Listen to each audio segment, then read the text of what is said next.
Hey everybody, so as you can see, we're on a road trip, a little longer than normal, but I don't want to tell you where we're headed, but I wanted to show you a little piece of history that I think is kind of interesting. Won't be a terribly long video, but just something I wanted to share.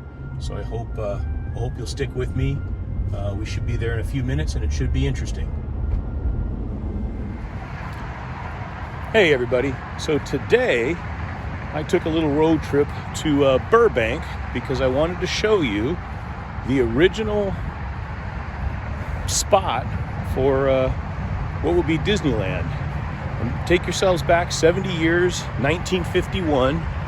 Walt Disney had decided he wanted to build what was then called an amusement park. Today we would call it a theme park. But back then an amusement park, which was known as the Riverside Drive Project or Riverside Drive Park / Mickey Mouse Park. And here was sort of the result. I'm at the far edge of the land, and you can see the executive suites for ABC and then Walt Disney Animation Studios. But as we pan across here, this was the original land that Mr. Disney was considering for his amusement park back in 1951. He even went so far as to have Harper Goff, draw up some sketches for some various rides and quote-unquote amusements. Now, actually, I think I have a picture. If I have it, I'll insert it here of kind of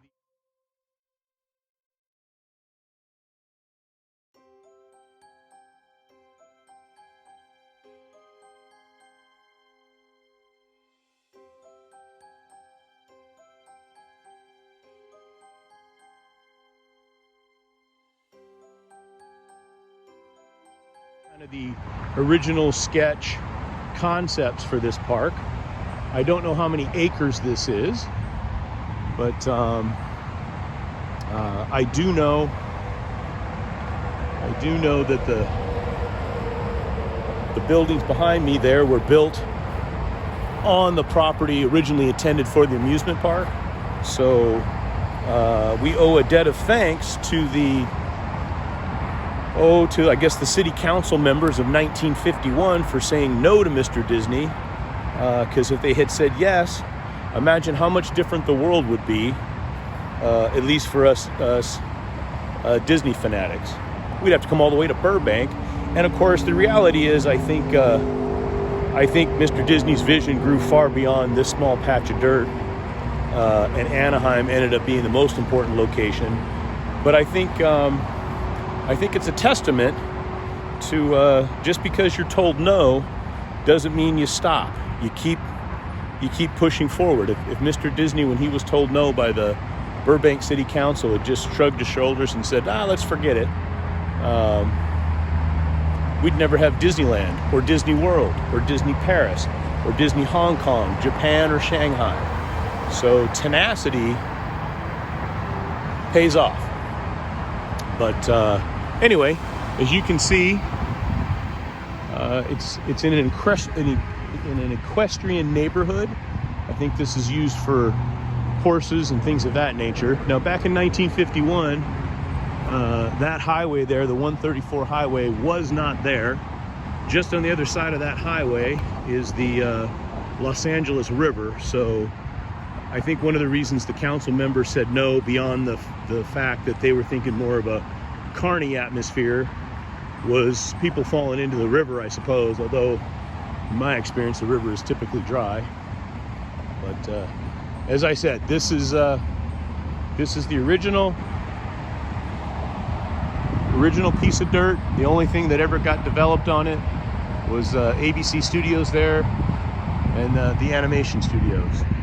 The rest of it, as you see, is just dirt.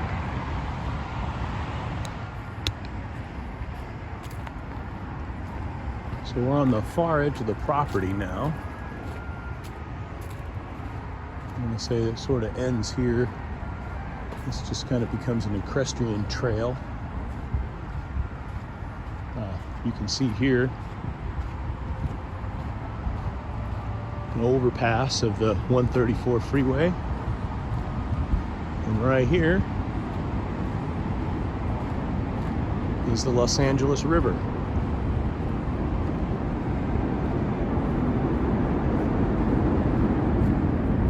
So there was some concern of, I guess, kids falling into the river, although they certainly could have built a wall. Again, I don't know how far the property or when these homes here were all built, but back in 1951, as I noted, this highway was not here. It was all just land. Kind of smells like horses here. Something I don't smell every day. Anyway, we're gonna pop back through here and you'll get to see sort of the full spread of the property. You can kind of see off in the distance the white water tower, although it's gonna be obscured by a tree here in just a second. But again, the 134 freeway, and then off in the distance,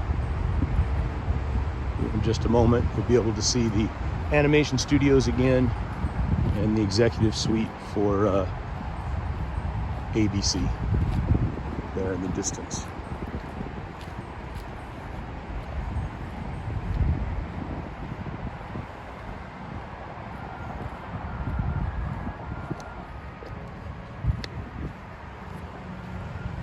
Anyway, I hope you enjoyed this short video, just a little historical landmark, I guess, of what could have been, and I'm sure glad it didn't come to pass, and I'm sure glad Mr. Disney and his family and friends were tenacious enough to continue to pursue what of course became Disneyland. Anyway, in this world, when you could be anything you want, you be kind, you be humble, you be forgiving, and you be melting snow. Bye-bye.